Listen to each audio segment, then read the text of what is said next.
primer lugar, mi agradecimiento al profesor Félix Medina y al doctor Henry Anchante por la invitación para participar en el 14 Congreso Internacional de Hipertensión. Hoy nos vamos a ocupar de analizar en estos 20 minutos la hipertensión arterial y diabetes. ¿Qué nos dicen las guías de hipertensión 2023? La prevalencia de hipertensión en Latinoamérica, en este estudio realizado en poblaciones como la Argentina, Brasil, Chile, Colombia, Perú y Uruguay, tanto en el sector urbano como en el sector rural, nos dio con sorpresa un resultado de prevalencia de la hipertensión arterial de un 45.7%. Es decir, prácticamente una de cada dos personas que nos consulta tiene hipertensión arterial.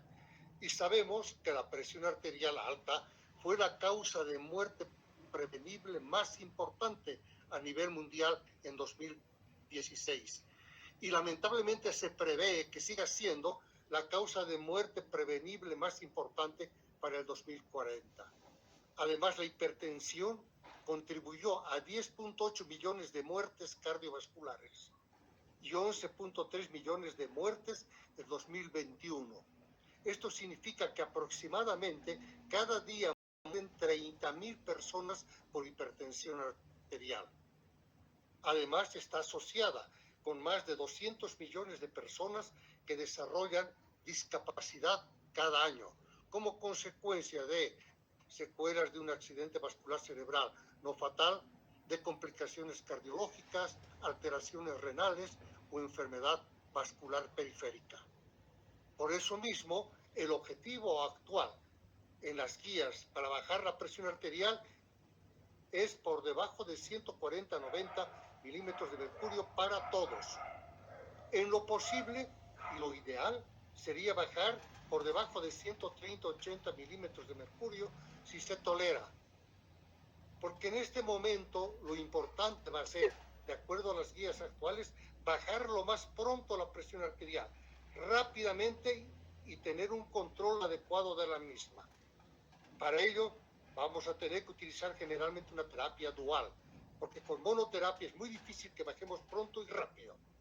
En cambio, con una terapia dual tenemos las probabilidades de bajar adecuadamente la presión arterial en la forma más rápida posible y mantener un control adecuado de la misma.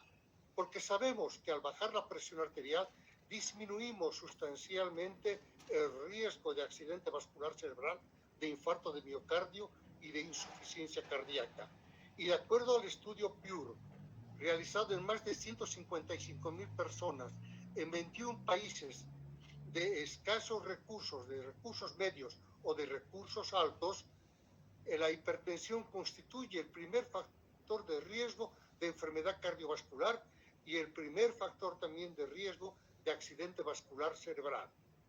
Asimismo, si conocemos que la prevalencia de diabetes mellitus en Latinoamérica va del 6 al 14%, pero la realidad actual creemos que es diferente, ha aumentado. Se podría decir de manera general que una de cada 10 a 11 personas tiene diabetes y una de cada 2 adultos vive con diabetes sin haber sido diagnosticada. Y sabemos que la diabetes es un factor de riesgo importante. Hace muchos años atrás, en el estudio Mr. Fit, se vio que los factores de riesgo tradicionales, como el tabaco, la dislipidemia y la hipertensión, aumentan sustancialmente la mortalidad cardiovascular. Pero en las personas con diabetes, el incremento de la mortalidad es mucho mayor, el doble que en las personas no diabéticas. Y además, la presión arterial está el 78% presente en los pacientes diabéticos. Ellos tienen un 76% de sobrepeso u obesidad, un 71% de niveles de colesterol aumentados y un 70% no tiene controlado sus valores de glicemia. De tal manera que podríamos decir que 7 a 8 de cada 10 personas con diabetes tiene la presión alta. Y en la clásica lectura Banting de 1988 del profesor Riven, donde habla del papel de la resistencia a la insulina en la enfermedad humana. Él destaca que la resistencia a la insulina está presente en la mayoría de los pacientes con tolerancia a la glucosa alterada o diabetes no insulino dependiente, y en aproximadamente 25% de individuos no obesos con tolerancia a la glucosa normal. Además, indica que los pacientes con hipertensión, tratados o no tratados, son insulinoresistentes, hiperglicémicos e hiperinsulinémicos. De tal manera que esta interrelación hipertensión-diabetes, diabetes-hipertensión, pues comparten muchos factores de riesgo comunes, como la resistencia a la insulina, la dislipidemia, la obesidad, lo que nos va a llevar a aterosclerosis, a disfunción endotelial, a inflamación vascular, a fibrosis vascular y a remodelado arterial, con las alteraciones micro y macrovasculares y finalmente con la enfermedad cardiovascular. La hipertensión y la diabetes no son una buena compañía, y en este estudio vemos aquel grupo de pacientes normotensos pero con diabetes versus el grupo de hipertensos con diabetes, y vemos los resultados, que los hipertensos y diabéticos tienen una mayor mortalidad por toda la causa. Hay mayor mortalidad cardiovascular, hay complicaciones relacionadas con enfermedad cardiovascular, infarto de miocardio mayor en los hipertensos diabéticos, al igual que el accidente vascular cerebral y la insuficiencia cardíaca.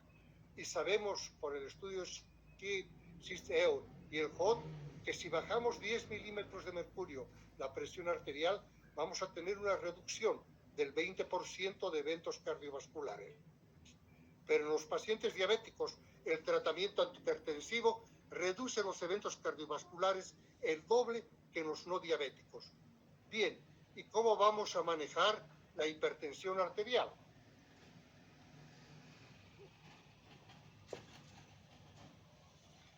Las modificaciones al estilo de vida vamos a comenzar siempre, y eso hay que recalcar en cada una de las citas. Primero, la reducción del peso. Estar en un peso que sea normal.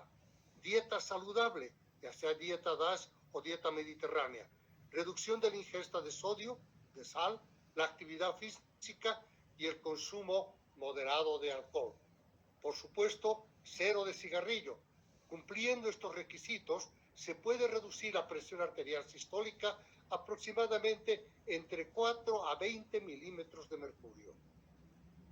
Y en este estudio, para tratar de ver comparación cabeza a cabeza de las distintas drogas en el manejo de la hipertensión arterial, un trabajo muy interesante del grupo del doctor Alberto Sanchetti, donde tenemos más de 59.000 pacientes con diabetes versus 163.000 pacientes sin diabetes, y que nos muestra que evidentemente cuando hablamos del bloqueo de las drogas que bloquean el sistema renina-angiotensina, hay una diferencia que es estadísticamente significativa frente a las otras en la lesión de enfermedad o enfermedad de arteria coronaria, como en el punto compuesto de accidente vascular cerebral, de enfermedad coronaria y de insuficiencia cardíaca a favor del bloqueo del sistema de renina-angiotensina. De tal manera que concluye que el bloqueo del sistema renina-angiotensina debería recomendarse como la terapia antihipertensiva inicial en los pacientes hipertensos con diabetes por su moderada pero mayor reducción de los eventos cardiovasculares en comparación a otros fármacos en diabetes. Y una paciente que frecuentemente nos aparece es Patricia, de 60 años, obesa, hipertensa, diabética y con enfermedad renal crónica, con una creatinina sérica de 1.7 miligramos y una filtración menos de 41 ml minuto.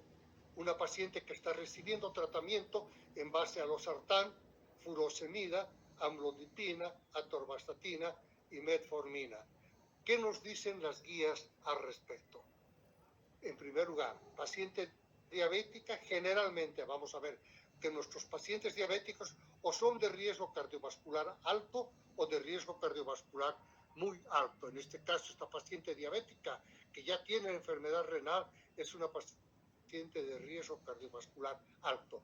Y si tomamos en cuenta la hipertensión arterial, tiene hipertensión grado 1 a grado 2, pero es una paciente que tiene una enfermedad renal crónica grado 3 y diabetes. En consecuencia, es una paciente de riesgo alto, además de que el score 2 diabetes está igual o superior al 10%. Entonces, la estrategia para bajar la presión en los pacientes con hipertensión ha de ser comenzar con terapia de combinación dual en la mayoría de los casos. Comenzar con monoterapia solo en pacientes seleccionados, aquellos que tienen hipertensión de bajo riesgo y presión arterial menor de 150-95 milímetros de mercurio, o bien presión arterial normal alta y riesgo cardiovascular alto, o los pacientes frágiles y o edad avanzada. Entonces vamos a comenzar la terapia con un inhibidor de la enzima convertidora o un ARA2 más un bloqueador de los canales de calcio o un diurético. Incrementar a dosis full si se tolera. Con esto podemos llegar a controlar hasta un 60% de los pacientes hipertensos. Si hemos llegado a la meta, vamos a llevar una terapia triple, un IECA o ARA2 más un bloqueador de canales de calcio más un diurético. Ideal si fuera todo en una pastilla. Incrementar a full dosis si se tolera y se controla hasta un 90% de los pacientes con hipertensión. Posteriormente podremos llegar a una hipertensión resistente hasta en un 5%. Y los beta bloqueadores pueden ser usados como monoterapia o en cualquier paso de la terapia combinada. Las guías de la Asociación Americana de Endocrinólogos Clínicos igualmente nos fijan una meta por debajo de 130-80 milímetros de mercurio para los pacientes diabéticos. Pero vean ustedes que una presión aún menor de 120-70 se considera en los casos de micro o macroalbuminuria, en enfermedad de arteria coronaria establecida, en riesgo moderado o alto de enfermedad coronaria, en enfermedad vascular periférica o en retinopatía. Igualmente comenzamos con una terapia dual, IECA o ARA2 más bloqueador de calcio o un diurético. Si no hay respuesta adecuada, IECA o ARA2 más bloqueador de canal de calcio más diurético, o sea, una triple terapia. En caso de que no hubiera una respuesta adecuada, vamos a utilizar un bloqueador alfa y beta o un bloqueador selectivo beta 1 o un antagonista de los receptores mineralocorticoides. Si no hay respuesta, terapia adicional, inhibidores del SGLT2 o agonistas de la GLT1 o un agonista alfa 2 central, un bloqueador alfa 1 periférico o hidralazina. Y en las guías de la Sociedad Europea de Hipertensión 2023, ellos destacan también que el objetivo principal es reducir la presión arterial en los diabéticos por debajo de 130-80 milímetros de mercurio. Y también recomienda la utilización de los inhibidores de la ICGT2 para reducir los eventos cardíacos y renales en la diabetes 2. Y también la finerenona, que debido a sus propiedades nefroprotectoras y cardioprotectoras en los pacientes con enfermedad renal crónica, diabética y albuminuria moderada a severa, y también la propiedad de reducir la presión arterial. Vean, son instrucciones 1A, pero siempre recordando y recomendando iniciar el tratamiento con una combinación de un inhibidor del sistema renina-angiotensina y un bloqueador de canal de calcio o una tiazida o un diurético similar a la tiazida. También una recomendación 1A. Recientemente se ha publicado este trabajo que trata de ver la relación que existe en la presión arterial sistólica y el riesgo de eventos cardiovasculares. Con datos clínicos del Reino Unido, son 49,000 pacientes diabéticos que han tenido un seguimiento de poco más de 7 años, donde se han observado poco más de 16,000 eventos cardiovasculares. Y se ha visto que la relación entre la presión arterial sistólica y los eventos cardiovasculares siguió un patrón monótono. Y el grupo con la presión arterial inicial más baja, es decir, menos de 120 milímetros de mercurio, exhibió el riesgo más bajo de eventos cardiovasculares. Entonces ellos destacan y dicen menor es mejor y no observaron ningún efecto J. De acuerdo a las guías, la presión arterial deberá monitorizarse en todos los estadios de enfermedad renal crónica, como recomendación 1A, porque la hipertensión es el más importante factor de riesgo de enfermedad renal en el estadio final. Hay que tener una intervención inmediata de estilo de vida y tratamiento con fármacos si la presión arterial está igual o superior a 140-90 milímetros de mercurio. La meta será por debajo de 140-90 milímetros de mercurio, en los que toleran por debajo de 130-80 milímetros de mercurio, y no se recomienda bajar debajo de 120-70 milímetros de mercurio. Sabemos que los IECA o los ARA2 a la máxima dosis tolerada en los pacientes con albuminuria moderada o severa, como indicación 1A. La hipertensión generalmente es resistente en estos pacientes, no es fácil controlar en los pacientes renales crónicos, y la terapia combinada se recomienda casi siempre como recomendación 1B. Los inhibidores de la SGLT2 se recomiendan en enfermedad renal crónica diabética o no diabética si la filtración glomerular es mayor a 20 mililitros minuto. Y el antagonista mineralocorticoide no esteroideo, la finerenona, en diabetes mellitus con albuminuria si la filtración glomerular es igual o superior a 25 ml minuto y si el potasio es menor de 5 milimoles. ¿Qué pasa con nuestra paciente obesa, hipertensa, diabética y con enfermedad renal crónica, que recibe una medicación que vemos que la presión arterial no se ha controlado, que los ARA2 están en dosis subóptima, que está utilizando el diurético inadecuado y que no dieron inhibidores de la SGLT2? Entonces, el manejo de los pacientes con enfermedad renal crónica, estadio 1 a 3, es decir, infiltración glomerular igual o superior a 30 ml minuto, va a ser inicialmente con un IECA o un ARA2 más un bloqueador de canal de calcio o un diurético. Pasamos posteriormente a una triple terapia, IECA o ARA2 más bloqueador de calcio y más diurético. Si todavía no tenemos respuesta y estamos frente a una hipertensión resistente verdadera, añadimos espironolactona o un antagonista de los receptores mineralocorticoides o un beta bloqueador o un bloqueador alfa 1 o un agente de acción central. A diferencia en los pacientes con enfermedad renal crónica, estadio 4 o 5, no en diálisis y con filtración glomerular menor de 30 ml minuto, vamos a utilizar IECA o ARA2 más bloqueador de calcio o diurético de ASA en este caso. Y posteriormente una triple terapia, IECA, bloqueador de calcio y diurético de ASA. Si no tenemos la respuesta adecuada, vamos a añadir clortalidona, de preferencia o un diurético tiacídico o de ASA, o un beta bloqueador o un bloqueador alfa 1 o un agente de acción central. Aquí tiene gran importancia la utilización de los inhibidores de SGLT2 y o de la finerenona. ¿Y qué pasó con nuestra paciente mal manejada, mal controlada y todavía en estado de tensión con enfermedad renal y siguiendo con una medicación no adecuada? Lo primero que tenemos que hacer es intensificar el bloqueo del sistema renina-angiotensina a full dosis, sustituir la furosemida por una tiazida y añadir inhibidores de la SGLT2. Probablemente ella vaya a requerir posteriormente una evaluación de su presión arterial con un estudio de 24 horas de registro de presión.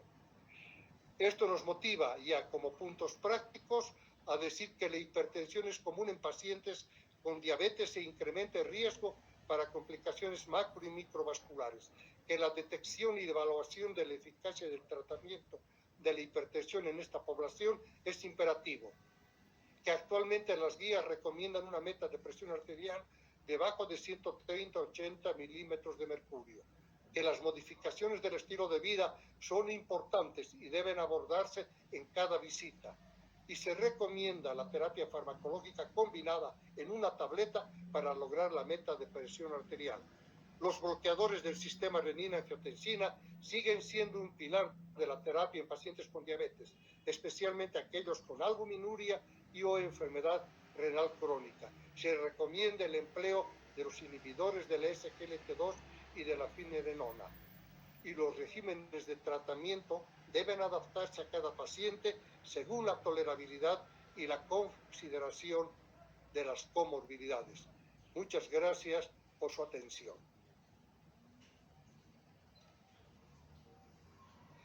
Muchísimas gracias, doctor Samuel Córdoba, y damos la bienvenida al doctor Cristian León con la disertación de nefropatía hipertensiva y enfermedad renal crónica. Tiempo de reconsiderar nuestro enfoque diagnóstico. El doctor Cristian León es profesor auxiliar de la Universidad Peruana Cayetano Heredia. Él es médico nefrólogo, jefe del servicio de nefrología del Hospital Cayetano Heredia. Bienvenido, doctor. Le escuchamos. Ante todo, un agradecimiento especial a la Sociedad Peruana de Hipertensión Arterial por permitirme compartir este espacio para hablar sobre un tema ciertamente controversial, pero que creo va a darnos un enfoque diferente de lo que concierne a la enfermedad renal asociada a hipertensión arterial. Históricamente, la hipertensión arterial se ha descrito desde hace muchos siglos atrás. Ludwig Traube concluyó en 1856 que muchas de las enfermedades cardíacas estaban relacionadas justamente a una presión arterial alta, una tensión arterial alta. Y fue Richard Bright, uno de los primeros médicos que describió la insuficiencia renal como la conocemos actualmente, señaló en 1936 que la mayoría de enfermedades del riñón estaban también vinculadas a alteraciones vasculares, vasos sanguíneos engrosados, como él los llamaba en las autopsias de los pacientes que él atendió. Sin embargo, fue Frederick Mahomet en el año 1874 el primero que se dio cuenta de que la presión arterial también podría presentarse en ausencia de enfermedad renal. Claramente hay muchas descripciones en la historia de la medicina que relacionan hipertensión y daño de órgano blanco. Y además, epidemiológicamente, incluso Theodore Janeway publicó observaciones donde la mortalidad de los pacientes se incrementaba en función del aumento de la presión arterial. Entonces, hipertensión arterial, desde el punto de vista biológico, no tiene unos parámetros para definir el umbral sobre el cual una persona debe ser considerada hipertensa o no. Básicamente, los acuerdos y consensos que nosotros utilizamos han sido propuestos en innumerables reuniones de expertos tratando de encontrar el punto de equilibrio entre el nivel de hipertensión arterial que no genere complicaciones en órgano blanco en los pacientes afectos de esta condición y aquellos en los cuales el control de la presión arterial por debajo de los niveles umbrales va a mejorar el pronóstico. De allí que entender el daño de un órgano por hipertensión arterial como es el riñón necesita mirar todas las posibilidades, valga la redundancia, que pueden definir que una persona con enfermedad renal pueda tener hipertensión y que una persona hipertensa esencial desarrolle enfermedad renal. Así nace el término de enfermedad renal hipertensiva o hipertensión con enfermedad renal o nefroangiosclerosis hipertensiva o hipertensión inducida por o hipertensión básicamente desde el punto de vista nosológico como una enfermedad renal que es originada estrictamente por fenómenos hipertensivos. Farr hace casi un siglo fue el primero que acuñó el término de arteriolesclerosis o nefroangiosclerosis para describir cómo es que las arterias renales empezaban a endurecerse y que esto iba de la mano con el desarrollo de hipertensión arterial.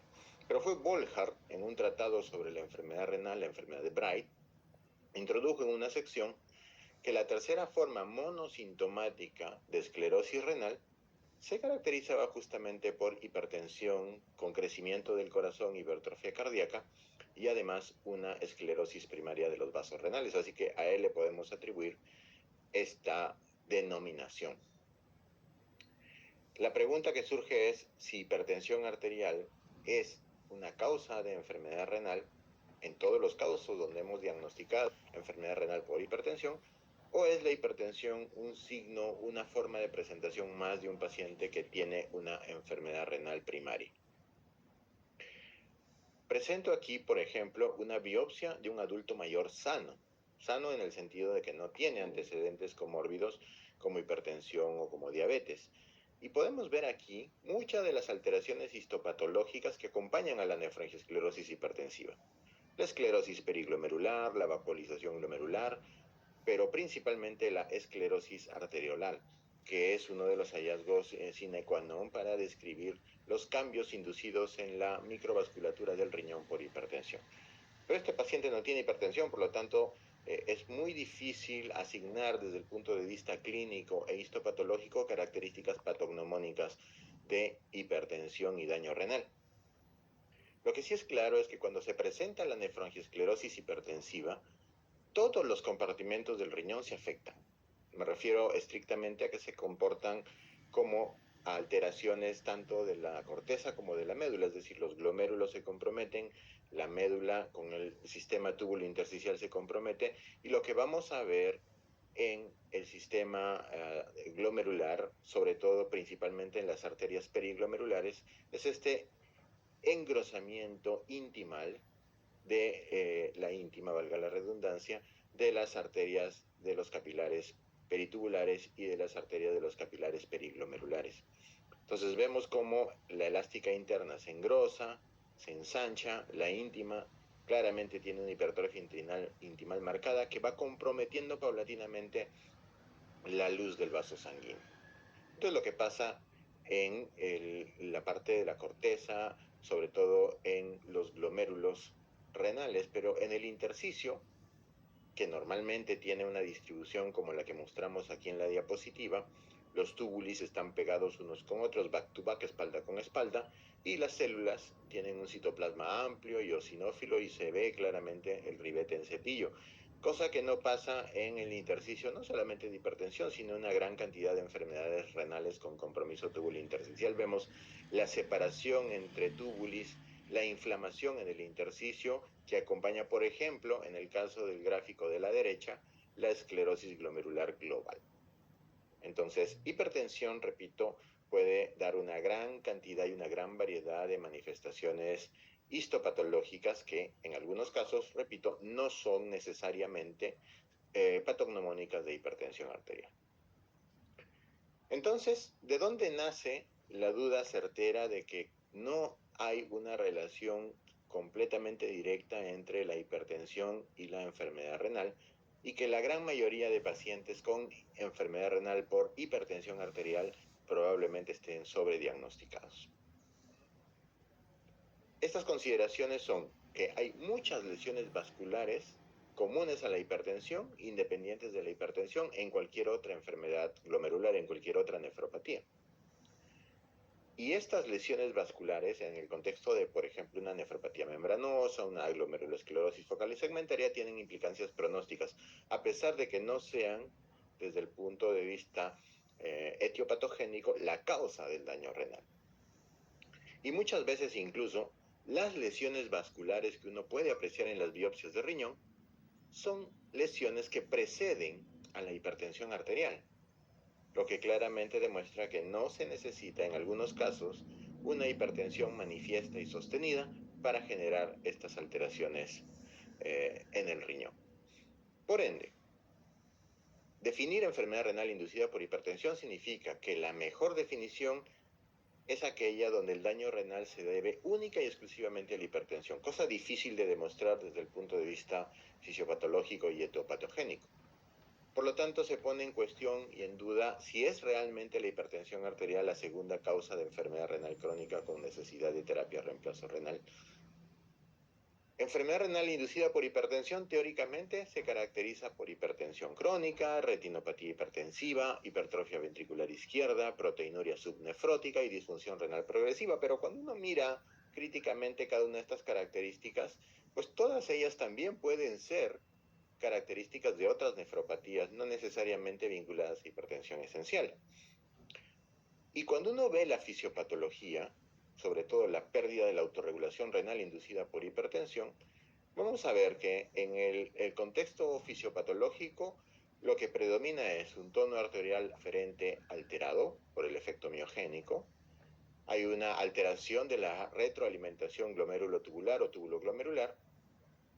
Hay un aumento del tono arterial que puede llevar a lesiones isquémicas y el aumento de la rigidez arterial. Pero todas estas cosas también pueden verse, por ejemplo, en envejecimiento, en hiperlipidemia y en tabaquismo. La consecuencia de estas alteraciones son que la amplificación de las ondas de presión en la microvasculatura renal son finalmente el evento definitivo para que se den las alteraciones vasculares a este nivel. Entonces, la hiperplasia intimal, que lleva a la arteriosclerosis y hialinosis, hace que las arteriolas aferentes se contraigan, es decir, que el diámetro, el lumen, la luz del vaso sea mucho más estrecho de lo usual, lo que lleva, entre otras cosas, a una disminución de la perfusión de los glomérulos, a la pérdida de podocitos, a la hipertrofia compensadora de los glomérulos remanentes, a la microalbuminuria, y la isquemia glomerular conlleva finalmente, además, a la atrofia tubular con dilatación tubular y a la enfermedad tubulointersticial con fibrosis. Entonces, esa es la fisiopatología de la enfermedad renal teóricamente por hipertensión, pero repito, llegar a esta conclusión desde el punto de vista clínico histopatológico es difícil. Deberíamos ver, por ejemplo, una cantidad enorme de alteraciones en los vasos sanguíneos, en el glomérulo, como la acumulación de matriz extracelular, por ejemplo, ver el ovillo glomerular completamente reemplazado por colágeno, dilatación, aplanamiento celular, en fin, una gran cantidad de manifestaciones que pueden estar presentes, repito, también en otras nefropatías. Al final, esta es la consecuencia de la isquemia hipertensiva por nefroangiosclerosis, un glomérulo colapsado, ¿sí? Una hialinosis arteriolar aferente, un ensanchamiento de la cápsula de Bowman, lo que va deteriorando paulatinamente la tasa de filtración glomerular. Por eso es que muchos se pusieron de acuerdo para dar, muchos nefrólogos y cardiólogos y también médicos internistas se pusieron de acuerdo para tratar de establecer criterios diagnósticos de enfermedad renal hipertensiva, los cuales, por ejemplo, consideraban la historia familiar de hipertensión, hipertrofia ventricular, proteinuria, hipertensión no controlada, los criterios de Schlesinger, que realmente son poco sensibles y mucho menos específicos.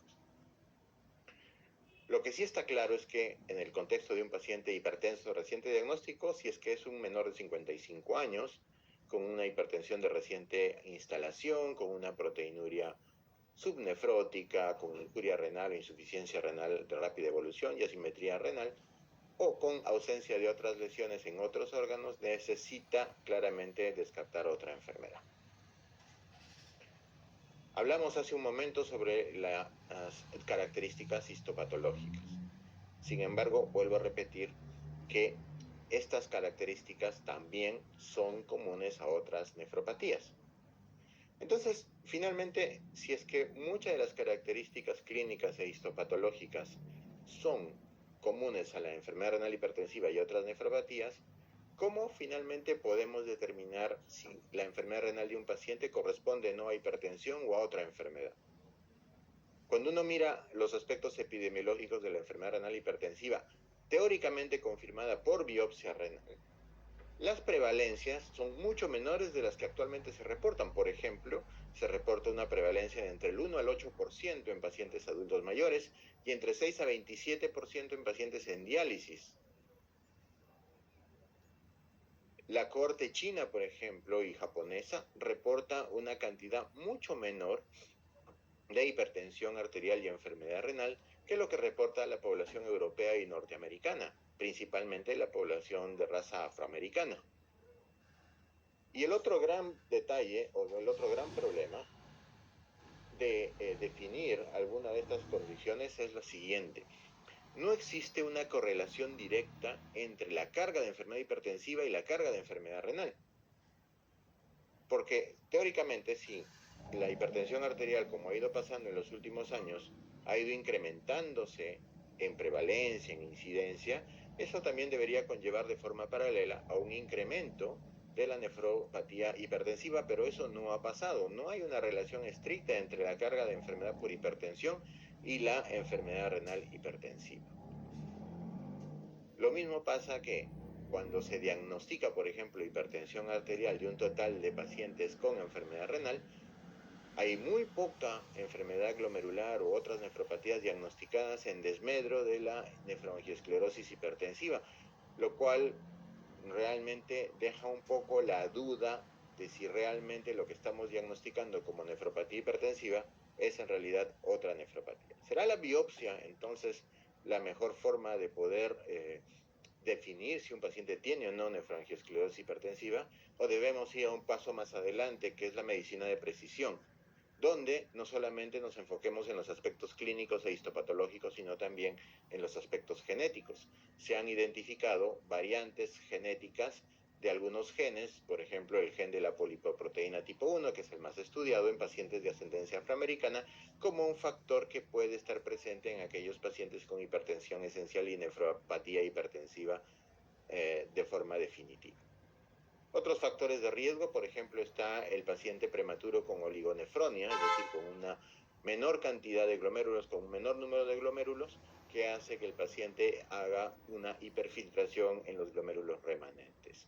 Y fíjense que una persona con enfermedad renal crónica de otra naturaleza diferente a la hipertensión tiene un curso mucho más complejo que el de la nefroangiosclerosis propiamente, porque si se fijan en esta gráfica, a mayores niveles de hipertensión arterial en pacientes con enfermedad renal crónica de otra causa diferente a la hipertensión, la tasa de daño renal es mayor que lo que pasa con la nefroangiosclerosis hipertensiva, que teóricamente tiene un curso más indolente, mucho más lento y de una u otra manera más benigno. Obviamente la nefroesclerosis maligna por hipertensión maligna tiene un comportamiento diferente. Entonces, ¿hay formas genéticamente mediadas de hipertensión y glomerulosclerosis? Probablemente sí. Estos pacientes con alteraciones genéticas ya identificadas son en la gran mayoría de casos atribuidos en algunos casos a nefroangiosclerosis hipertensiva, donde hay una tasa de filtración glomerular reducida, una presión arterial elevada, una proteinuria subnefrótica, y este gen que tiene un rasgo recesivo, autosómico recesivo, y está expresado en la mayoría de pacientes con nefroangiosclerosis hipertensiva. No solamente por la etiopatogenia, sino también porque está presente y se expresa en mayor cantidad en podocitos, células tubulares y en células endoteliales glomerulares, y donde una característica que importa en la farmacogenómica es el hecho de que estos pacientes suelen ser muy refractarios al tratamiento con inhibidores de la enzima convertidora de angiotensina. Hay varias variantes de enfermedad renal por la polipoproteína tipo 1, no solamente hipertensión, también nefropatía por VIH, esclerosis focal y segmentaria, lo que significa que esta variante genética probablemente sea responsable de no solamente la nefroangiosclerosis hipertensiva y la hipertensión propiamente en gente afrodescendiente, sino también de otras formas de enfermedad renal.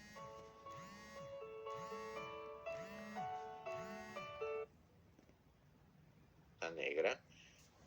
También se ha visto, por ejemplo, que en este caso, en las razas caucásicas o razas asiáticas, la expresión de este gen es mucho menor, lo que nuevamente nos lleva a la necesidad de la identificación de polimorfismos genéticos. Y además, cuando uno mira las diferencias histopatológicas entre los glomérulos de un paciente con nefroangiosclerosis hipertensiva teórica versus aquel paciente con nefroangiosclerosis hipertensiva asociada a la expresión del gen de la polipoproteína tipo 1, vemos claras diferencias. Ya hablamos de la hialinosis arteriolar aferente, el ensanchamiento de la cápsula de Bowman, el colapso glomerular por isquemia, pero fíjense que el penacho glomerular desaparece en su integridad en esta forma de nefroangiosclerosis asociada a hipertensión arterial. Entonces, además de una tiroidización asociada a lesiones vasculares en los túbulos y en los capilares peritubulares. Entonces, hay diferencias probablemente histopatológicas cuando estamos vinculando enfermedades asociadas a rasgos genéticos definidos como el gen de la polipoproteína tipo 1 versus otras formas de nefroangiosclerosis, y esto es lo que vemos claramente. Esto representa, por ejemplo, un glomérulo colapsado isquémico de una nefropatía con hipertensión, y el gráfico de la derecha corresponde a una glomerulosclerosis global por hipertensión y nefroangiosclerosis hipertensiva en pacientes que expresan el gen de la polipoproteína tipo 1. Entonces, hay diferencias, repito, histopatológicas, que lo acabamos de describir y que vale la pena tener en cuenta al momento del diagnóstico. Entonces, nos preguntamos, ¿es sólida la relación entre hipertensión y enfermedad renal crónica? Y la respuesta probablemente esté en este metaanálisis de Su y colaboradores, que en 10 ensayos aleatorizados vio que la reducción de la presión arterial no tenía ningún efecto en el desarrollo de la enfermedad renal y que existen otras formas de enfermedad renal como la nefroangiosclerosis hipertensiva y la propia edad, es decir, el envejecimiento, que tiene lesiones glomerulares similares a las descritas en la nefroangiosclerosis hipertensiva y que definitivamente pueden confundirse y que pueden erróneamente atribuir hipertensión como causa de enfermedad renal a una nefropatía que no lo es. Nefroangiosclerosis hipertensiva tiene una serie de características, ¿sí? Larga historia de hipertensión, hipertrofia ventricular, sedimento normal, riñones pequeños, a exclusión de otras enfermedades renales, obviamente, pero cuando uno mira cada una de ellas, ninguna de ellas es totalmente específica. Ni el sedimento urinario, ni la larga historia de hipertensión, ni los riñones pequeños, ni la insuficiencia renal lentamente progresiva o indolente, porque realmente cualquier glomérulo, por ejemplo, esclerosis focal y segmentaria, puede dar lo mismo. Y incluso la variante del gen de apolipoproteína tipo 1 no es diagnóstico. Sí es parte de las herramientas que utilizamos para el diagnóstico, pero probablemente no sea una característica patognomónica por el hecho de que el polimorfismo también está identificado en otras formas de enfermedad. Por ende, la biopsia renal podría ser fenotípicamente la mejor forma de establecer si un paciente con enfermedad renal e hipertensión tiene enfermedad renal hipertensiva, y este estudio noruego de 7.261 pacientes mostró como conclusión que la nefroangiosclerosis es una enfermedad de alto riesgo, cierto, que la mayoría tiene un fenotipo atípico con proteinuria, hematuria subnefrótica, pero que no termina siendo completamente diagnóstica. Por lo tanto, el valor de la biopsia renal se reduce o en todo caso se limita a excluir otras formas de nefropatías asociadas ya sea a enfermedades autoinmunes o glomerulopatías primarias. Entonces la biopsia nos ayuda a reducir la clasificación errónea y probablemente en el futuro a mejorar los criterios clínicos actuales. Incluso un estudio publicado en el 2021 trató de establecer un árbol de decisiones para ver si es que podemos lograr una mejora en el diagnóstico y en la decisión de biopsia para aquellos pacientes con nefroangiosclerosis hipertensiva versus otras formas de nefropatía. Y se vio, por ejemplo, que aquellos sujetos que tenían, por ejemplo, una hipertensión sistólica mayor de 155, con una edad menor de 75 años y una proteinuria mayor de 750 miligramos, estaba en el mediano a alto riesgo de tener nefroangiosclerosis hipertensiva, versus aquel persona, por ejemplo, que tuviera una enfermedad con proteinuria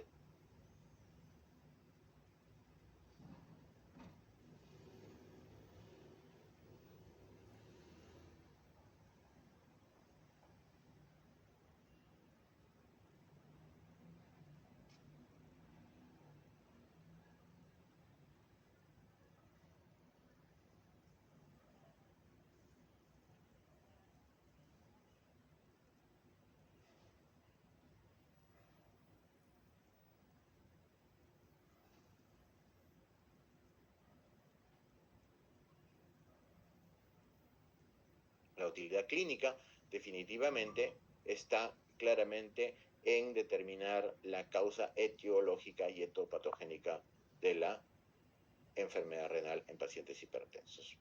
Entonces, probablemente estemos más cerca de dejar el término de enfermedad renal asociada a hipertensión. Hay muchos avances en genética y para eso probablemente obliguen a las personas con diagnóstico de nefroangiosclerosis hipertensiva a tener un estudio genético exhaustivo, tratar de evitar el término de enfermedad renal de causa desconocida, y eso significa ampliar con mucha más profundidad los estudios de enfermedad renal, incluyendo la biopsia renal. Finalmente, el diagnóstico de enfermedad renal hipertensiva es un diagnóstico de exclusión, ¿ok? Porque se puede dar la misma variedad de enfermedad en enfermedades como la enfermedad aterosclerótica y embolia de cristales, a enfermedades primarias no diagnosticadas, embolias de colesterol, cuando son los pacientes sometidos a estudios invasivos de imágenes como cateterismos para el diagnóstico de enfermedad coronaria o de enfermedad cerebrovascular. Hay muchas razones como las que hemos presentado para creer que la nefropatía hipertensiva está sobrediagnosticada, y el diagnóstico al final no va a cambiar en gran medida el enfoque terapéutico, salvo que tengamos evidentemente un tratamiento dirigido a una nefropatía diagnosticada por criterios clínicos histopatológicos y, en la medida de lo posible, también genéticos. Los antihipertensivos, tengan en cuenta que es un arma de doble filo, sobre todo porque hay fármacos que no mejoran el desenlace de la enfermedad renal por hipertensión, como los calcioantagonistas, la clonidina y la doralacina y los YECAS. De ahí, los YECAS en algunos casos, de allí la importancia, repito, de ser muy precisos con el diagnóstico final. Entonces, al final se cree que la incidencia de enfermedad renal terminal, enfermedad renal definitiva por hipertensión es más baja de la que tenemos actualmente. Esta tiene una serie de lesiones vasculares, de las cuales ninguna de ellas es completamente específica, y esta presentación inespecífica explica por qué tenemos aparentemente un diagnóstico de nefronquiosclerosis hipertensiva por exceso. La predisposición genética es algo que debemos tener en cuenta en el futuro, y el tratamiento evidentemente se basa en mejorar la autorregulación renal a través de medicamentos que regulen el eje renina-angiotensina-aldosterona. Muchas gracias por su atención, y esto es lo que queríamos compartir con ustedes. Muchísimas gracias, doctor Cristian. Si el paciente renal es un paciente bastante complejo, imaginémonos aquel que ya está en un estadio avanzado y que requiere terapia de sustitución renal. Nos acompaña la doctora Vilma Santibáñez y el tema es hipertensión arterial en hemodiálisis, intradiálisis versus interdiálisis. La doctora Vilma Santibáñez es médica nefróloga, un posgrado en la Universidad Peruana Cayetano Heredia, profesor de la Universidad Nacional Mayor de San Marcos, coordinadora de nefrología de la Clínica San Borja y vicepresidenta del capítulo peruano del Colegio Panamericano del Endotelio. Bienvenida, doctora, le escuchamos. Por la presentación, mi agradecimiento a la Sociedad Peruana de Hipertensión Arterial por la invitación a este importante evento. Vamos a empezar diciendo que la hipertensión arterial se presenta en estos pacientes en enfermedad renal terminal en terapia de sustitución en hemodiálisis en aproximadamente un 80%, de los cuales en promedio solo un 30% está bajo control.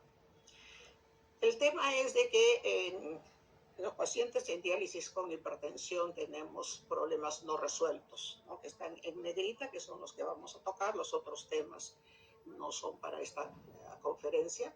Lo primero es cuál es la definición de hipertensión arterial en los pacientes en hemodiálisis, qué medidas son las que nos deben guiar el tratamiento dentro de la diálisis o fuera de ella, y cuál es el nivel objetivo de presión arterial.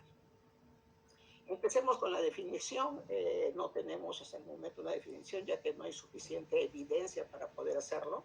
Inclusive en las guías CADIGO del 2021 de hipertensión arterial para pacientes en enfermedad renal crónica, el grupo de trabajo decidió no dar un pronunciamiento sobre qué hacer en la hipertensión en pacientes de diálisis, y que deberíamos mantener las guías del año 2012. Y el tema de la hipertensión en hemodiálisis se complica porque es muy variable y tiene muchos factores propios de la enfermedad, aparte de los factores de riesgo tradicionales que conocemos, ¿no?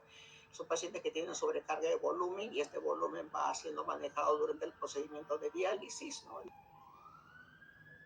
El paciente va perdiendo volumen de líquido extracelular, y de esa manera su presión arterial también oscila, y esto hace que no tengamos cómo definir exactamente estos valores.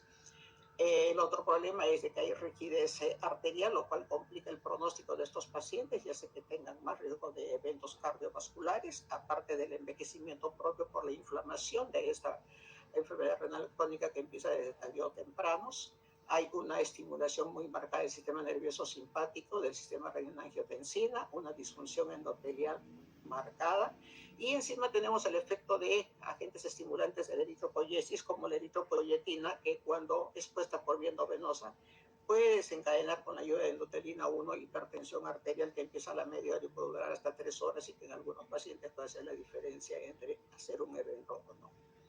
Entonces, son varios escenarios donde uno puede medir la presión arterial, desde cuando llega el paciente en prediálisis hasta que termina el procedimiento. Aquí hay cambios en su presión arterial, ¿no? Luego el paciente sale y se retira y va cambiando su presión arterial porque va aumentando también su volumen de agua y de sodio, fundamentalmente. Entonces tenemos escenarios donde medir la presión arterial al inicio, durante todo el procedimiento, donde hay fluctuaciones relacionadas a alteraciones hemodinámicas, cambios hormonales, neuroendocrinos. En poshemodiálisis podemos medir también la presión arterial y luego monitorizaje de la presión en domicilio o MAP. O sea, escenarios dentro de diálisis y fuera de ella. ¿Cuáles son las guías de recomendación? Bien, nosotros todavía no tenemos guías de recomendación por cuáles son los objetivos de presión arterial que debemos manejar. Seguimos utilizando la extrapolación de datos de otras poblaciones que no son los pacientes en enfermedad renal crónica en diálisis. Y tenemos las guías de la CADOCI que decían que para diagnóstico de que el paciente está controlada su presión en prediálisis debe ser menos de 140/90 y postdiálisis menos de 130/80 con recomendación C.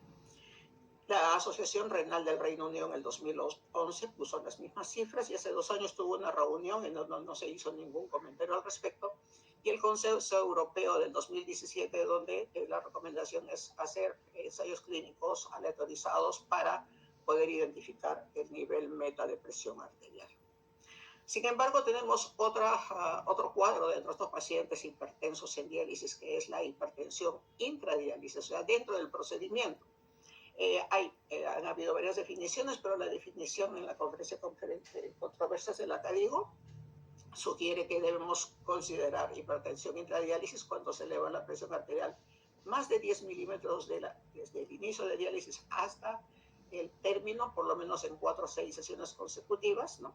Y que debe esto movernos a hacer una revisión del manejo de la presión arterial y del volumen, que es un determinante importante de la hipertensión en el paciente de diálisis, que debe incluir el manejo, el chequeo de la presión fuera del ambiente de diálisis. Esta hipertensión intradiálisis va relacionada mucho con aumento de hospitalizaciones, no por el exceso vascular, sino por complicaciones propias de la diálisis, que generalmente son de tipo cardiovascular, y mortalidad. Y esto, como ven, tiene un odds ratio de 2.7 mayor que los otros parámetros que se evaluaron. Esta es una gráfica de cómo va la presión del paciente que hace hipertensión intradiálisis. Este es el paciente control. Esto está dividido por 5 espacios de tiempo. Y miren ustedes el paciente que sale con hipertensión intradiálisis, que tiene mayor presión que el control, va bajando su presión arterial durante este espacio de la noche para luego empezar a subirla. Y siempre va a mantenerse con cifras de presión arterial mayores que el control. Y estos pacientes que hacen esta hipertensión intradialítica definitivamente tienen un riesgo de vida muy alto. El segundo punto es que de medida de presión arterial debemos guiar. Todo debe ser dentro del ambiente de diálisis, fuera de diálisis, combinado. Veamos lo que tenemos de información. Este estudio DOPS, que fue hecho en 3 fases, ¿no?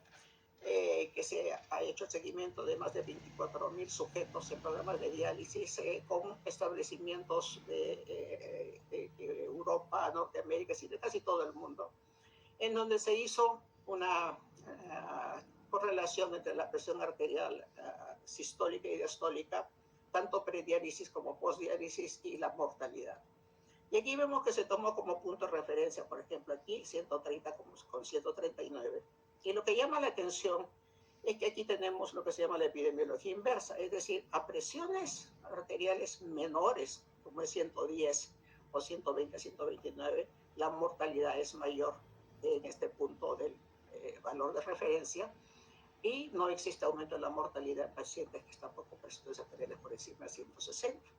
Igual pasa el número de eventos de mortalidad en los establecimientos de diálisis, que tienen 20% más de pacientes con estos valores. Miren, estos pacientes que están de referencia y donde tienen más pacientes con estas presiones, podemos aquí arriba, también la tasa de mortalidad es más alta. No es lo mismo con la presión arterial diastólica, en donde, miren ustedes, se mantienen los mismos eventos entre 60 a 99, y por debajo de 60 es que se produce un aumento de la mortalidad. Igual sucede con los establecimientos. Lo mismo pasó con las cifras de postdiálisis, no la ponemos. Es decir, estamos viendo aquí algo que nos llama la atención, esta epidemiología inversa en estos pacientes. En el estudio CRIC, que es el estudio de cohortes de enfermedad renal crónica en los Estados Unidos, que reúne más de 5.000 sujetos y que son muchos años en donde se está haciendo esta investigación, básicamente lo que se busca son los factores de progreso de la enfermedad renal crónica, que es pues un problema de salud a nivel mundial, y cuáles son los factores relacionados a la enfermedad renal crónica que determinan esa mayor mortalidad cardiovascular y hace que los pacientes mueran antes de llegar a terapia sustitutiva. Aunque no lo crean, es la misma población y se está evaluando lo mismo, ¿no? Eventos cardiovasculares. Sin embargo, aquí ustedes pueden ver que entre 145 a 160 hay una caída de los eventos cardiovasculares, y por debajo de estas presiones es que aumenta el número de eventos, es decir, una epidemiología inversa. En esta misma población, como ven a la derecha, esto más bien es casi una relación lineal, es decir, a mayor presión, mayor número de eventos. ¿A qué se debe? Esto fue de los registros de presión arterial hecho por el staff de diálisis, y esto es toda la medida de presión estandarizada. Está ahí el tema de uno de los principales problemas para no poder definir la presión arterial de nuestros pacientes. Veamos. ¿Cuáles son las explicaciones para esta relación en U o en J? Lo primero es una imprecisión de las lecturas de presión arterial tomadas pues, bajo condiciones subóptimas, porque no estamos haciendo las medidas estandarizadas en los centros de diálisis, ¿no? Por el tiempo, el número de pacientes que uno tiene que ver y que no haya el espacio suficiente. Tenemos el efecto bata blanca debido a factores relacionados con el paciente, o sea, tiene presiones que fluctúan. El paciente viene preocupado porque se subió de peso, llegó tarde, tiene miedo que le vuelva a dar calambres, si es que van a poder canular bien su fístula, es decir, múltiples factores que hacen que el paciente tenga pues, variaciones de la presión arterial. De otro lado, la influencia confusa de comorbilidades, lo que se llama la causalidad reversa, es decir, pacientes malnutridos, edad avanzada, diabéticos, que tienen pues vasculatura mala, envejecimiento vascular prematuro. Y diálisis más de 3 años. Hay una revisión en donde se demuestra que los pacientes que tienen presiones arteriales elevadas en los primeros 2 años no tienen la tasa de mortalidad que empieza a subir después de que entran al 3er año de este tratamiento. Lo otro son las variaciones pues, en el volumen de líquido extracelular, que se moviliza durante todo el procedimiento, y probablemente las toxinas urémicas que varían de una sesión a otra, pues no vengo a utilizar un paciente de fin de semana que viene bien cargado de muchas cosas que el paciente a mitad de semana. Y finalmente el intento activo de disminuir la presión arterial a niveles que pueden ser los ideales para otra población, pero no para pacientes en diálisis donde el riesgo de hipotensión es importante porque guarda relación con mortalidad cardiovascular. El otro tema es la imprecisión de la medida de presión arterial. Aquí tenemos esto para presión arterial sistólica pre-hemodiálisis y post-hemodiálisis a la derecha. Y veamos aquí, tenemos la medición por mapa. Aquí tenemos la medición con el staff de diálisis que mide la presión arterial. Y observamos de que la presión arterial sistólica pre-hemodiálisis sobreestima el valor de la presión arterial. Y cuando vemos en mediciones post-hemodiálisis, por el contrario, subestima los valores del mapa. Es decir, hay imprecisión en las medidas durante el procedimiento. Los límites de concordancia, pues miren ustedes, son bastante amplios. Entonces ya nos están hablando de que si la monitorización o un mapa es mejor. Esto es ambiente fuera de diálisis. Esta es una población de 326 pacientes. No voy a presentar la falta de relación con presión arterial sistólica y diastólica porque estamos viendo que es imprecisa, pero sí para mostrarles lo que pasa con el mapa que se hace en 44 horas por esta gran variabilidad de la presión arterial de los pacientes, que con 44 horas nos permite tener la mayor información. La relación entre mapa y mortalidad en pacientes en hemodiálisis se divide en cuartiles, como pueden ver, y miren, en el primer cuartil, que puede ser de 108 hasta 125, ¿no? La presión arterial que está en este color azul, hay una buena correlación, digamos, presencia de eventos conforme avanzan los valores de presión arterial hacia arriba. O sea, esto podría ser un punto de corte para presión arterial, o sea, entre 108 hasta 125. En el caso del monitoreo de la presión arterial en casa también hay una buena correlación, es decir, el número de eventos va aumentando conforme aumentan los quintiles de presión arterial, y esto es el valor EP, y aquí la presión arterial de 127 que puede ser hasta 145, es decir, por aquí tenemos ya datos de cuáles podrían ser los valores que podríamos empezar a utilizar como patrones de referencia. ¿Qué más tenemos para poder no destrozar, pero sí para poder decir que las medidas rutinarias de prediálisis y postdiálisis, aún las estandarizadas, no tienen el valor como es con la medición de la presión arterial registrada en casa o el mapa? Miren ustedes la curva ROC, entonces está más a la izquierda, con las medidas fuera de la unidad de diálisis. Definitivamente hay precisión pronóstica de acuerdo a dónde medimos la presión arterial, en qué escenarios. Miren ustedes aquí las unidades de medidas de diálisis estandarizadas, tanto para pre y postdiálisis, y miren el valor del cociente de riesgo para lo que es la presión con registros en casa o el mapa. Definitivamente esto nos sigue hablando de que el escenario ideal para poder hacer un diagnóstico y un buen manejo de la presión arterial y prevenir eventos es fuera de diálisis. Si bien es cierto que hay imprecisión de las medidas dentro de diálisis, esas presiones, tanto la pre, la intra y la postdiálisis, ¿para qué nos sirven? Para ver todos los cambios hemodinámicos y chequear al paciente durante el proceso. O sea, tienen otro valor importante que no lo tienen las mediciones fuera del centro. Y con respecto a los niveles objetivos, pues como comentamos hace un principio, tanto las definiciones como niveles objetivos, muchas veces tratamos de extrapolar los valores de otras guías que son para otro tipo de pacientes. Se han hecho intentos, sí, hay un estudio, el estudio piloto es el estudio BIC, que es el primer estudio que se hace. Aquí lo que se intentó tener como mensaje a la comunidad científica es que se diseñó para poder determinar la factibilidad y seguridad de poder hacer un ensayo controlado, aleatorizado, mucho más grande para controlar la presión arterial. Aquí ingresaron 126 pacientes a dos brazos, el del brazo de control intenso con presión arterial en 115,40 o el brazo estándar 155,65, seguidos por un año.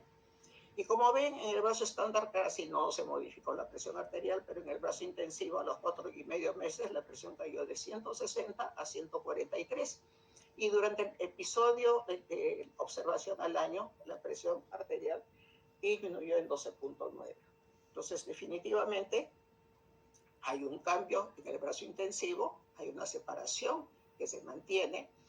En lo que respecta a los eventos, no hubo impacto en el MACE, obviamente porque no fue diseñado para este tipo de evento.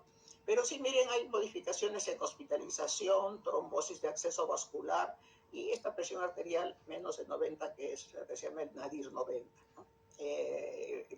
No es un impacto, digamos, digamos, en lo que se refiere a hospitalización y acceso vascular, tan importante como para decir de que este brazo intensivo no tiene validez. Valdría la pena que, debido a que este es un número pequeño, esto se repita y ver si es que estos valores vuelven a presentarse antes de poder decir cuáles son los valores ideales o los valores metas de presión arterial. Pero este es el primer intento que se hace, este es el primer estudio que nos indica que hay la factibilidad de hacer un estudio a gran escala. Muy bien, si estamos hablando de que tenemos diferentes escenarios que hay de publicado, este es un resumen que por el tiempo les presento. Aquí lo que estamos viendo es la precisión de las medidas peridialíticas, o sea, pre-post, las intradialíticas y las presiones entre diálisis, o sea, fuera de la unidad de diálisis, para poder detectar presión arterial elevada por mapa en los pacientes en hemodiálisis, ¿no? Para detectar presión por encima de 130,80. Esa fue la idea, ¿no? O sea, determinar si es que hay concordancia de estas medidas con la presión, con el mapa. Fueron 242 pacientes y tuvieron el mapa 48 horas. Es decir, el paciente entró a una sesión de mitad de semana, le colocaron el aparato para medir, el equipo para mapa, y lo mantuvo por 48 horas, ¿no? Esto fue la referencia estándar para detectar, como digo, presiones arteriales encima de 130,80. Se midieron las presiones pre y postdiálisis, intradiálisis, la intradiálisis más la pre y post, se hicieron esas medidas, y de las que se hicieron fuera del centro de diálisis, se programó la medición en casa a las 8 de la mañana y a las 8 de la noche. Es decir, el paciente estaba con el equipo de registro del mapa. Y eso tal vez es una de las críticas, porque esto no fue hecho con la técnica habitual en que el paciente es el que tiene que hacerlo. Los investigadores mencionan que esto se hizo con la finalidad de tener cifras más exactas, evitar sesgos y poder medir el dipping, que no se puede hacer cuando el paciente es el que hace control de su presión arterial. Como ven, la sensibilidad y la especificidad es alta, sobre todo para estos dos últimos, ¿no? Y como vemos, las medidas en casa tienen la mayor concordancia con la presión medida por mapa. Es decir, estos son pues medidas esperanzadoras de que podemos utilizar estas medidas, estas dos últimas sobre todo, para detectar la presión arterial elevada, ya que la concordancia es alta con el mapa. Y esta misma población de pacientes fue estudiada, pero aquí ya lo que se trató de buscar en esta población es registros de la presión arterial en las mismas situaciones, pero buscando la asociación con eventos cardiovasculares en los pacientes. Esa fue la idea. ¿Y cuáles fueron el desenlace primero que se evaluó? Muerte cardiovascular, infarto miocárdico no fatal, stroke no fatal, resucitación después de paro cardíaco, la hospitalización por falla cardíaca y revascularización coronaria o periférica. Fueron los 242 pacientes. También fueron 48 horas de control con el mapa, y estos pacientes fueron seguidos por 45,7 meses. ¿Y qué resultó? Podemos ver aquí, o sea, que conforme aumentan los valores de presión que están aquí, no sé si lo pueden ver, conforme aumenta la presión, aumenta también, podemos ver aquí en el eje de las ordenadas, los cocientes de riesgo para las elevaciones de presión arterial. Cuanto más se eleva la presión, hay mayor tasa de eventos. Y la concordancia con el mapa fue excelente en estas tres últimas. Entonces, esto muestran unos patrones pronósticos similares que el mapa. Estas medidas, tanto la intradialítica más la pre y post, y las medidas en casa con el mapa. Y por lo tanto, podemos decir de que si nosotros tenemos a un paciente bien entrenado y hace mediciones en casa, eso sería una medida ideal para poder medir no solamente su presión arterial y controlarla, sino también como una medida de saber si existe o no asociación con eventos cardiovasculares en el caso de que haya respuestas inadecuadas al tratamiento que uno da. Entonces, podemos decir en este momento que las medidas fuera de diálisis, tanto la medición en casa como el mapa, son las medidas que mejor correlacionan tanto para el diagnóstico de hipertensión arterial como para poder hacer la correlación de los, o predecir eventos cardiovasculares y también para masa ventricular izquierda, como vimos hace un momento. Entonces, en conclusión, puedo decir que el nivel objetivo de la presión arterial en los pacientes en diálisis todavía es un problema que no está resuelto, no tenemos datos de ensayos clínicos aleatorizados. La meta de la presión arterial está ligada con la técnica de medición y el registro rutinario de la presión peridialítica es impreciso, aun cuando es el que guía el manejo de la hemodinamia durante el procedimiento de diálisis. No nos sirve para poder hacer diagnósticos de hipertensión arterial, ni para hacer el seguimiento, ni como una medida para registros como el MAP y la medición en casa son los más precisos, son los de mayor valor pronóstico, pero necesitamos hacer más estudios para poder tener los verdaderos valores meta. Y recordando lo que ya han visto ustedes en los talleres en este curso, cómo medir la presión correctamente, y que esto es lo que debemos hacer con nuestros pacientes, les agradezco. Buenas noches.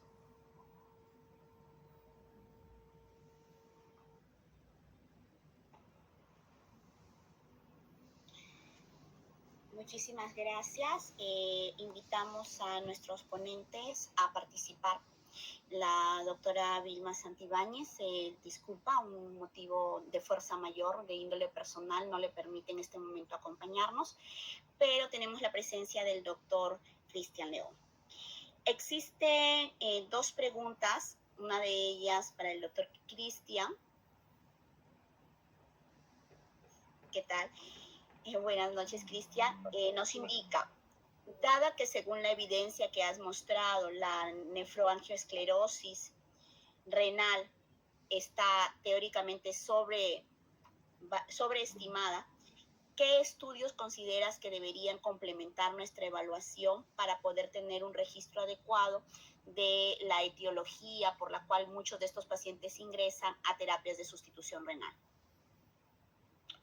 Yo creo que dentro del paciente que llega a diálisis de forma incidente, es poco probable que podamos identificar la enfermedad de base, la enfermedad de fondo, por solo el hecho de que no vamos a tener la posibilidad de poder, por ejemplo, en un supuesto de necesitar una biopsia renal, realizarla por los riesgos que conlleva una biopsia en ese estadio de enfermedad renal, y también por el hecho de que el hallazgo fundamental en un paciente con enfermedad renal definitiva desde el aspecto histopatológico es la esclerosis glomerular global.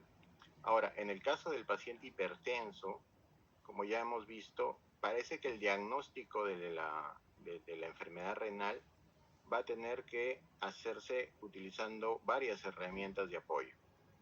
Yo personalmente considero, en base a la evidencia revisada, que la medición de la albuminuria en orina, de la proteinuria en orina, que refleja una proteinuria en rangos nefróticos, en rangos masivos, no suele acompañar a la nefroangiosclerosis hipertensiva, y eso podría ser una indicación de biopsia para aquellos pacientes con hipertensión y enfermedad renal de causa indeterminada, por ejemplo, ¿no? La ausencia de correlación entre enfermedad renal y retinopatía hipertensiva, o algunas otras alteraciones histomorfométricas en el corazón, como la hipertrofia ventricular izquierda, creo que también serían hallazgos relevantes para considerar realizar una biopsia de riñón.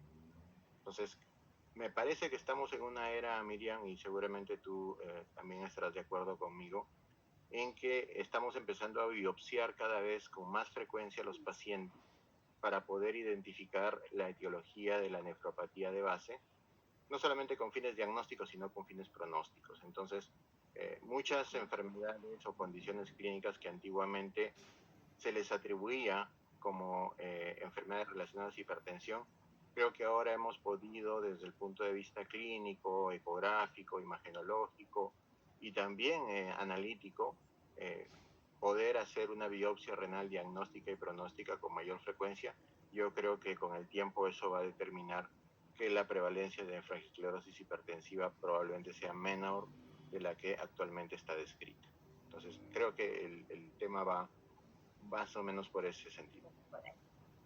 Sí, definitivamente el fondo de ojo es bastante útil, la correlación con daño de órgano blanco y la biopsia renal pues es una herramienta importante para hacer un diagnóstico precoz y, como tú dices, un pronóstico adecuado. La segunda pregunta, y creo que podemos discutirla a ambos dada la ausencia en este momento de la doctora Vilma, es ¿qué interpretación se debe dar si un paciente constantemente sale de la sesión de diálisis con sistólicas por encima de 160 y diastólicas por encima de 90? Un poco para comentar el hecho de que el paciente que al terminar una sesión de hemodiálisis ha sido sometido a un desbalance hemodinámico, y esto podría interpretarse desde la manera más frecuente, que es que el paciente está quedando sobrehidratado, o sea que no es un peso seco adecuado, y esto condiciona que este paciente termine de repente hipertenso, que quizás en la diálisis los parámetros de máquina han sido trabajados de repente altos en sodio, o la ingesta de este paciente de sal y de algunos alimentos con alto contenido de sodio también pueden condicionar hipertensiones que terminen la sesión de diálisis con hipertensión arterial, ¿no? Entonces, es una de las causas frecuentes. Lo otro sería que algunos de los pacientes con disautonomías pueden terminar las sesiones hipertensos, pero como una forma reactiva a un intravascular depletado. Es decir, que nos extremamos en secarlos, en ultrafiltrarles, y como una reacción para mantener la hemodinamia, ellos salen hipertensos, ¿no? Entonces, el paciente que tiene este desbalance sí se considera que debería ser evaluado desde el punto de vista cardiológico.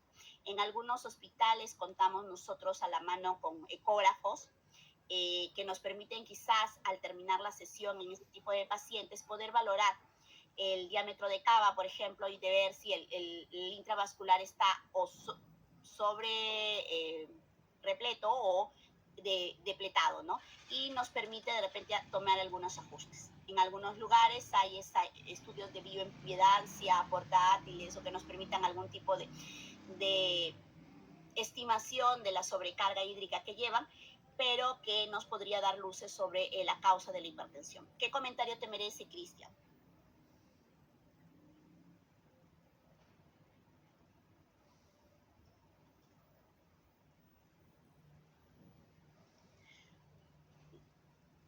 Tenemos un problema de conexión. Perdón, Miriam, tuve un problema con la conexión.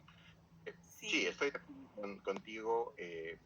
Todos los pacientes o la gran mayoría de pacientes hipertensos postdialíticos suelen ser hipertensos volumen dependiente.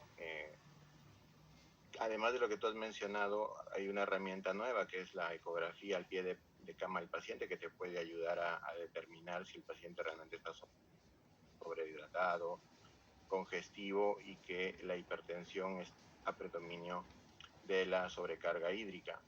Y a lo que ha mencionado, además, yo agregaría, por ejemplo, la carga de álcalis. Los pacientes que hacen alcalosis metabólica por la sobrecarga de aporte de bicarbonato en el baño de diálisis, los pacientes que tienen hipercalcemia postdiálisis por recibir de repente un excesivo aporte de calcio en el baño de diálisis, también suelen hacer hipertensión postdialítica. Es decir, hay alteraciones propias del daño vascular crónico de estos pacientes, y también hipertensión mediada por el mismo procedimiento dialítico y las complicaciones de la prescripción de diálisis. Por eso es que debe haber una comunicación muy fluida entre el cardiólogo y el nefrólogo, para poder analizar todos estos aspectos y no solamente enfocarnos al manejo farmacológico de la presión, sino también al manejo de la prescripción de diálisis. Hay una última pregunta, nos comentan ISGLT2 combinados con finerenona. ¿En qué pacientes tienen un rol importante?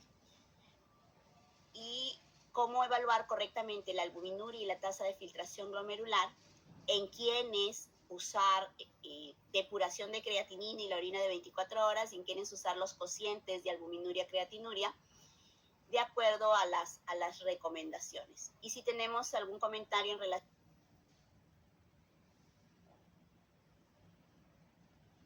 a la cronoterapia de los fármacos y su secuencia en relación a la diálisis, ¿no? En general, creo que este tema del uso de estos nuevos fármacos ha empezado a tomar fuerza. Hay mucha información de que los fármacos inhibidores del cotransportador de sodio glucosa tipo 2 tienen un impacto positivo en el pronóstico de los pacientes con enfermedad renal diabética y no diabética, incluso con pacientes con enfermedad renal crónica avanzada. El último ensayo clínico de empaquetney, por ejemplo, de empaglifosina, mostró claramente que su valor y utilidad en pacientes con tasas de filtración glomerular subóptimas debajo de 30 mililitros por minuto, y que eso puede ayudar a mejorar la proteinuria, a mejorar la performance hídrica del paciente y a mejorar el pronóstico y sobrevida renal. Y hay también algunos estudios recientes que combinan este antagonista selectivo del receptor de aldosterona, el finerenone, con empaglifosina o dapaglifosina o cualquier otro inhibidor de SGLT2, que la combinación de ambos tal vez no necesariamente mejore el outcome cardiovascular, pero sí va a mejorar la proteinuria. Y para nosotros la proteinuria es una variable subrogada sumamente importante para el seguimiento del paciente con enfermedad renal. Sobre el tema de la tasa de filtración glomerular y cuáles son las mejores estrategias para determinarla, creo, sin temor a equivocarme, que la creatinina y la estimación de la tasa de filtración glomerular con las fórmulas aceptadas por la guía de KDIGO es la mejor forma de estimar la tasa de filtración glomerular, y la relación albúmina-creatinina en una orina simple al azar en ayunas da el valor más preciso de los niveles de albuminuria de un paciente diabético. O sea, en diabetes creo que eso está total y completamente definido. En las otras formas de nefropatía, estamos hablando de glomerulopatías primarias o secundarias, y justamente hace 2 días apareció un editorial del Kidney donde se daba la recomendación de que estas fórmulas que estimaban la tasa de filtración glomerular eran útiles para diabéticos, mientras que para los pacientes con otras formas de nefropatía probablemente todavía tengamos que utilizar la proteinuria en orina 24 horas y la albuminuria en orina 24 horas. La depuración de creatinina, yo creo que sobre todo en pacientes con función renal alterada, ya ha perdido valor, ¿no? Por la cantidad de sesgos que tiene, desde el sesgo de la recolección hasta el sesgo del hecho de que un paciente con enfermedad renal crónica tiene una sobreestimación de la creatinina urinaria por su secreción incrementada en pacientes nefrópatas, y por ende vamos a tener una depuración sobreestimada que no va a ayudar a tomar decisiones ni clínicas ni terapéuticas. Sí, un último comentario en relación a ISGLT2, definitivamente tienen impacto sobre lo que es mejora o preservación de tasa de filtración glomerular y proteinuria, y finerenone pues ha sido aprobada para albuminuria en pacientes diabéticos. Los ISGLT2 tienen evidencia para diabéticos y no diabéticos. Es complementaria en los diabéticos, el impacto sobre la albuminuria es suplementaria. Hablamos ya de finerenona como un manejo del riesgo renal residual, ¿no? Y se complementan junto con estos fármacos. Y tenemos fármacos que pueden, como tú lo has comentado, ser utilizados hasta tasas de filtración glomerular de 20. Y en el caso de finerenona también está en ese rango, pero también no olvidar que hay los análogos de GLP-1 que pueden usarse hasta tasas de filtración de 15, pero estamos hablando de población diabética, ¿no? Y comentar en relación a la cronoterapia y los fármacos, generalmente la mayoría de fármacos suelen ser utilizados o se les sugiere a los pacientes que puedan ser utilizados postdiálisis, porque el hecho de que entren con el efecto de un fármaco hipotensor a una terapia de sesión de diálisis puede predisponerlos a una hipertensión durante el tratamiento, pero esto se individualiza en relación a cada tipo de paciente. Yo creo que en aras del tiempo es agradecerles a todos los asistentes a este congreso y al doctor Cristian por habernos acompañado el día de hoy e invitarlos el día de mañana a poder asistir a partir de las 10 de la mañana al segundo día de este 14º Congreso de Hipertensión Arterial, doctor Amador Aciclín. Muchísimas gracias por acompañarnos. Buenas noches.